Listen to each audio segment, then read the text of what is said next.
ঈদ মোবারক সবাইকে। এবার চলে যাচ্ছি। প্রথমে আমি ময়দা সিদ্ধ করে নিচ্ছি, রুটি বানাবো। এরপর দেখেন আমার ছেলেরা এখনও ঘুম। বড় ছেলেটা একটু অসুস্থ আছে আজকে, ওদেরকে ডাকছি না, এই জন্য ওরা ঘুমাক। ওর বাবা নামাজ পড়ে আসার পর ওদেরকে তুলবো, তা নাহলে ওরা কান্না শুরু করবে মসজিদে যাওয়ার জন্য বাবার সাথে। আমার হাজব্যান্ড যেহেতু ঈদের নামাজ পড়তে যাবে, তার নামাজে যাওয়ার আগে আমি একটু সেমাই রান্না করব। তার জন্য সেমাই রান্নার প্রস্তুতি নিচ্ছি। কনডেন্স মিল্কের কোটাটা কেটে নিলাম। চুলায় পানি দিয়েছিলাম আগে, একটু গরম হয়ে আসার পর দিয়ে দিচ্ছি গুঁড়ো দুধগুলো যেন ভালো মতো মিশে যায়। কনডেন্স মিল্ক দিয়ে ভালো মতো একটা দুধের মিশ্রণ তৈরি করে নিচ্ছি। চিনি এখানে মোটামুটি দিয়ে একটু সেমাই রান্না করে নেব।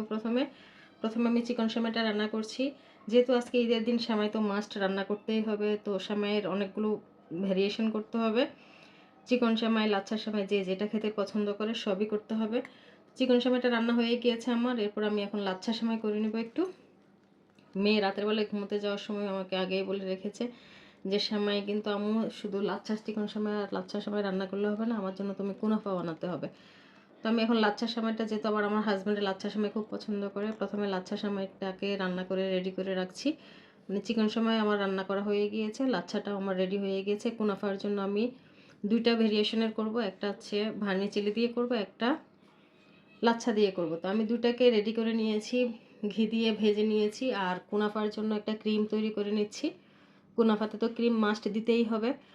তো যে সেমাইগুলো আমি রেডি করেছিলাম তার 50% প্রত্যেকটা মোল্ডে দিয়ে আমি বিছিয়ে নিয়েছি। এরপরে দিয়ে দিলাম ক্রিমটা একটু গরম গরমই দিতে হয়, তা নাহলে এটা পরে সেট করা যাবে না, লেয়ারটা সুন্দর হবে না।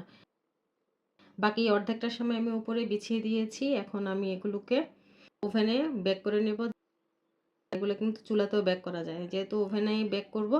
ওভেনটাকে আমি আগে থেকেই প্রিহিট করতে দিয়ে দিয়েছিলাম 180 ডিগ্রি সেন্টিগ্রেড তাপমাত্রায় 5 মিনিটের জন্য। তো আমার ওভেনটা প্রিহিট হয়ে গিয়েছে। কুনাফাগুলোকে ওভেনে বেক করতে দিয়ে দিয়েছি। তো কুনাফা নামানোর ঠিক 10 মিনিট আগে আমি আবার চুলায় সুগার সিরাপ তৈরি করে নিচ্ছি, কুনাফাতে দিব তাই। সুগার সিরাপটা একদম কুনাফা নামানোর সাথে সাথে গরম গরম সুগার সিরাপটা দিতে হবে। সুগার সিরাপ দিয়ে আমি কুনাফাটাকে ঠান্ডা হওয়ার জন্য ফ্রিজে রেখে দিলাম।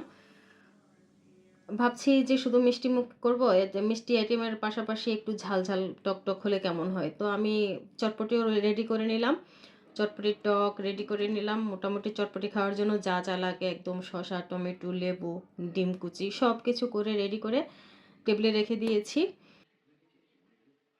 কুনাফাগুলো হচ্ছে এর মধ্যে ঠান্ডা হয়ে গেছে। কুনাফাগুলোকে ফ্রিজ থেকে বের করে নিয়ে আমি মোল্ড আউট করেছি। উপরে দিয়ে দিচ্ছি হচ্ছে ড্রাই ফ্রুটস আর পেস্তা বাদাম, কাজু বাদাম কুচি করে নিয়েছিলাম ক্রাশ করে, সেগুলো দিয়ে দিলাম। তো আমার মোটামুটি সব রান্না শেষ। এর মধ্যে সাদা পোলাও রান্না করে নিয়েছি, চিকেন রোস্ট করে নিয়েছি। আমাদের সব রান্না বান্না শেষে আমিও গোসল করে নতুন জামা পরে নিলাম।